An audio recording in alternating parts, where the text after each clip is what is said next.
Suffice it to say that Julia Trubkina's experience in America has been more like 90-day farmhand than she imagined. Forced to live in a separate room, forced to labor on a farm. Most people would have left the Gibbs family farm long ago. The only way that these two could make it to the altar is if Brandon's parents magically became reasonable, or if they moved out. A new photo appears to have spoiled how things ended up for this young couple. An apparent friend of Brandon Gibbs and Julia Trubkina posted a photo to Facebook. That pic shows Brandon and Julia clearly still together, with Brandon hoisting Julia up in the air. It's a New Year's Eve photo from just weeks ago, many months after their plans to marry on May 9th. First of all, exes do not generally party together for New Year's Eve, so this indicates that they did not break up. By the way, no one at all should be partying for any reason during the pandemic. Either they were reckless or these are their roommates or something.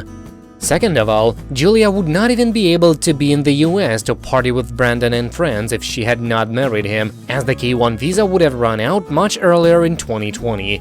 After the photo surfaced, a number of fans noted that, for better or for worse given the in-laws situation, these two are still together. But we couldn't take our eyes off of those cabinets and that fridge in the photo. That doesn't look like the Gibbs nightmare farm to us. So naturally we looked at the older episodes, back to when Julia first discovered an open container of 5 crickets just sitting on the floor of the kitchen. The presence of loose insects was a distraction, but look at the background. White cabinets and grandma curtains look very different from the clean wood paneling and brushed stainless steel fridge in the New Year's photo. In fact, we even look at the kitchen from other angles, and the layout is entirely different.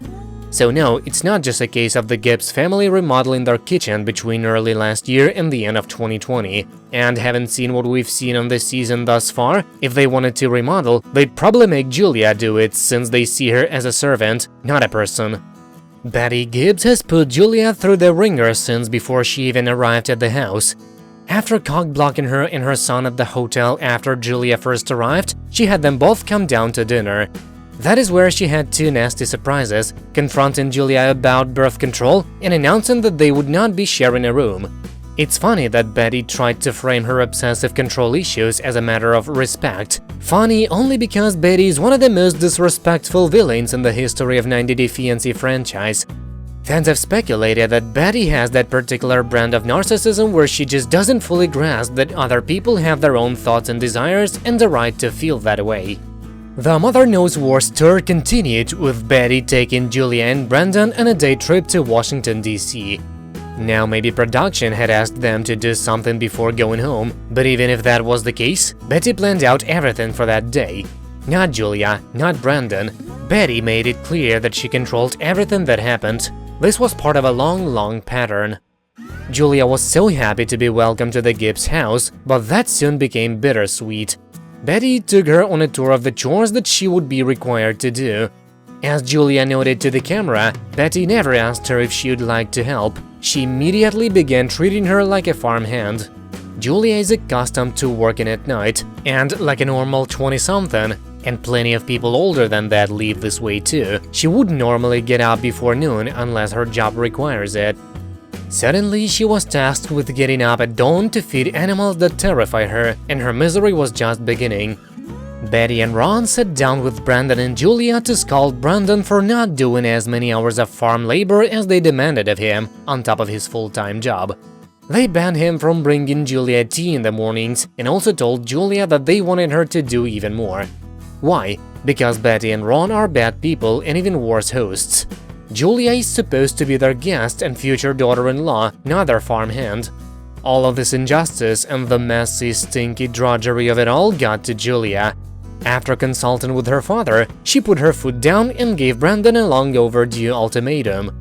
Either they move out of the house together to their own home, or she goes back to Russia. Though Brandon has spent 27 years under Betty's thumb and, as a result, is terrible at standing up for himself, he tried. Almost immediately, though, his mother's manipulation and his father's anger caused him to backtrack, suddenly asking for bargaining chips and throwing Julia under the bus. And that was before Betty turned on the waterworks. As much as viewers may enjoy seeing her sad, it's clearly a weapon to keep Brandon at home where she can control him. So despite all of this, it looks like Julia and Brandon made it to the altar. That's great news for them. We hope that they escaped from Hummingbird Farm sooner rather than later, because no one in the world deserves to be treated as Julia was. Maybe they moved in with roommates to make it work financially, and those were the friends in the photo. Or maybe not, only time will tell.